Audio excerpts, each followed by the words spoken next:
Bienvenido a nuestra serie de reflexiones sobre educación. No tanto la educación, que muchas veces hace más referencia a los programas académicos, sino al concepto educar.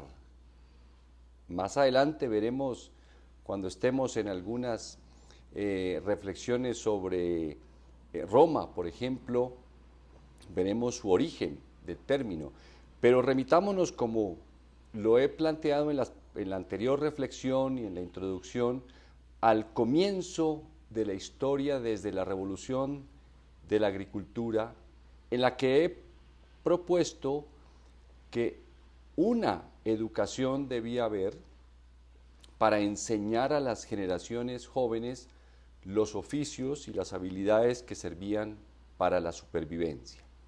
Luego, en la anterior reflexión, me refería al trabajo y al cerebro.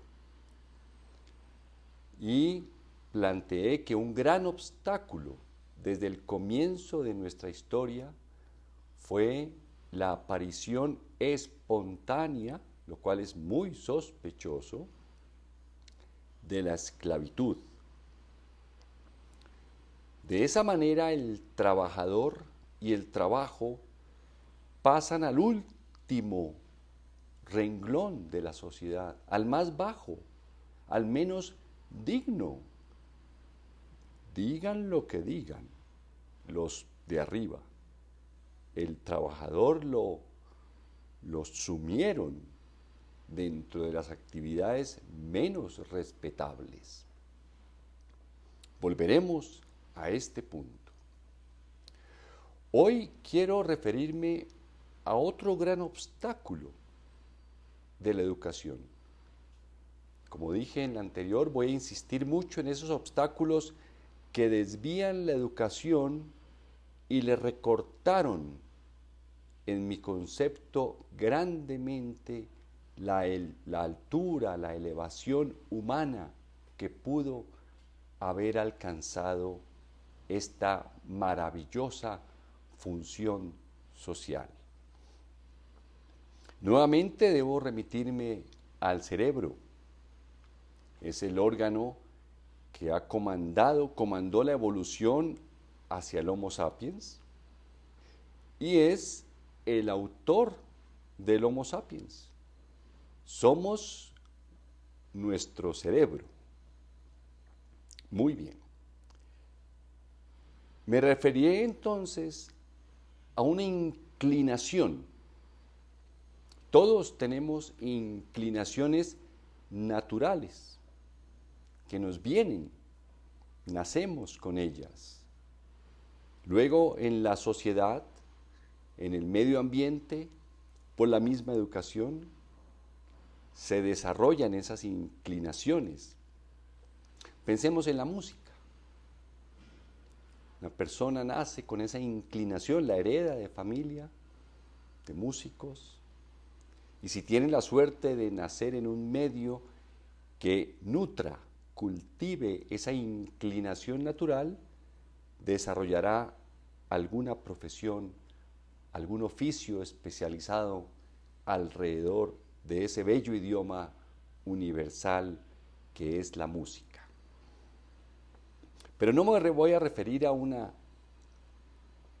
bella expresión e inclinación, por lo que estoy hablando de un obstáculo a la educación, al fenómeno educativo de la humanidad.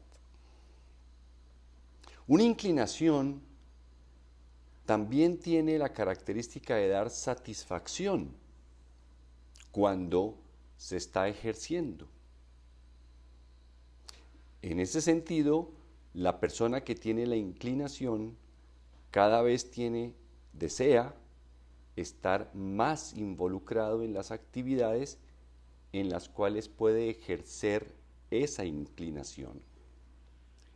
Y como es un obstáculo, y como lo mencioné en la introducción, me referiré a los patrones de la humanidad de 10.000 o 12.000 años.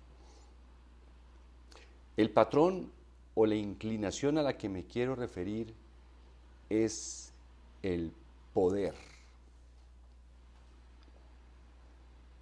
Así, el poder. Voy a comenzar por llamar su atención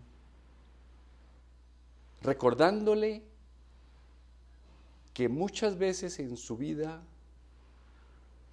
le han enseñado, fíjese, parte de la educación, le han enseñado que en el mundo debe haber poderosos y que debe haber personas que mandan y que debe haber personas que dan órdenes.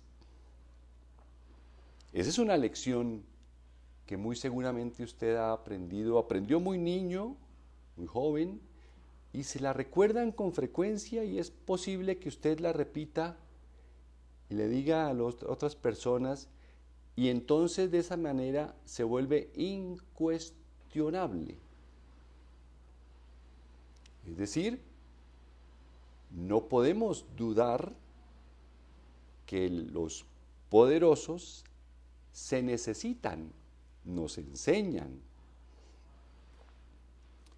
Pero ¿qué tal que yo a usted le dijera que sí, estoy de acuerdo, en que incluso en los animales uno ve que hay unos que conducen, se presume que esas aves que van en multitudes, hay algunas que mandan en qué momento girar. Se sabe que hay en otras especies unos líderes. Luego, el obstáculo al que me refiero no es tanto el que si debe haber alguien que conduce una tribu, una sociedad, una ciudad, un país, sino el cómo. ¿Qué sería lo natural? Si hablamos de una especie que nos autodefinimos como la más desarrollada de la creación, superior nos sentimos. En principio deberíamos ejercer un poder cualitativamente muy distante del de los demás animales. Pero el cómo, ya lo mencioné en la pasada y lo recordé ahorita al principio, es a través de la esclavitud. ¿Quién le enseñó al poderoso inicial de las primeras sociedades antes de la escritura, digamos hace 8,000 años, que si bien él era el que más sabía y el que dominaba y conocía las rutas para ir a encontrar mejor alimentación, ¿quién le enseñó que podía esclavizar? Es decir, apropiarse de las otras personas. ¿Quién le enseñó que tenía que ser el dueño de la tierra, tener la casa más grande, la choza más grande? ¿Quién le enseñó que tenían que servirle de una manera exagerada aún para nosotros hoy en día? Mire los líderes del mundo. Yo creo que usted habrá alguna vez meditado sobre esa cantidad de privilegios, de beneficios que tienen, y yo creo que a usted, como a la inmensa mayoría de las personas, se sentirían a disgusto, no con las comodidades, no, sino con ese exceso descomunal. No más el hecho de que lo alaben todo el día. Ese es un exceso, una necesidad. Es una inclinación, por fortuna, de muy pocos. Si no, habría más guerras. Habrían guerras, no una hoy como Ucrania o Israel o las que pueda haber, no, habría guerras continuamente en todas partes. Ese cómo es el que es llamativo. Sobre todo porque a los súbditos o a los de la tribu sí les enseñaban que él era alguien superior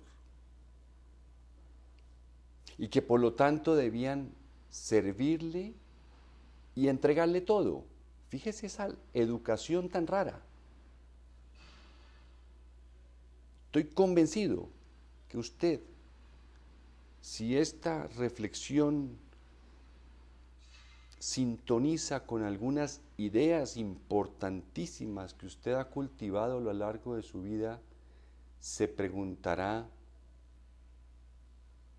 por qué el poder lo usaron desde el comienzo para atesorar, acumular,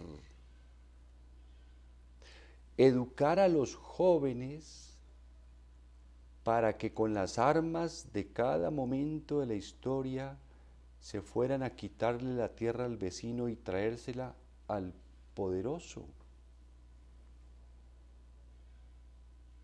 Habiendo tanto campo por educar, la naturaleza, imagine la naturaleza hace 8.000 años,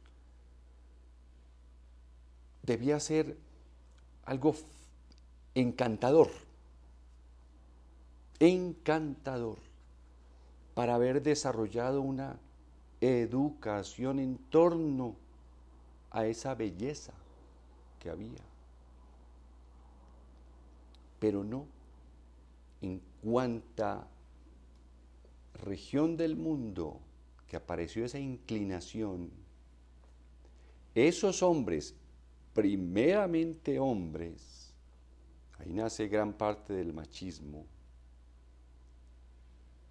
fueron los que convencieron y educaron a sus parejas, a sus súbditos, que ellos eran dueños de todo.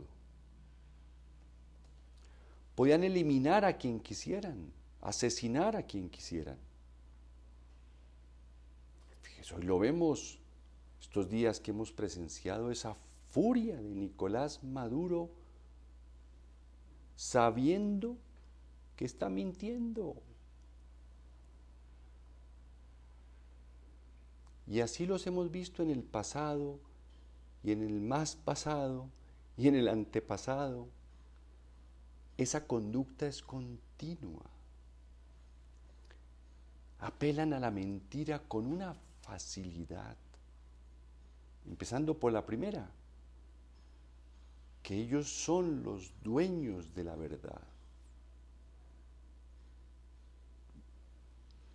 Por supuesto, como usted se habrá dado cuenta, estoy eliminando cualquier posibilidad de ideología. Todos caben en todas las ideologías. Se suman a una ideología porque tienen que hacerlo para tener un discurso que eduque y que les refuerce el poder que tienen. Otro hubiera sido el fenómeno educativo de las sociedades si el poderoso hubiera sido realmente un educador de sus pueblos o tribus. Nos vemos en la próxima. Muchas gracias.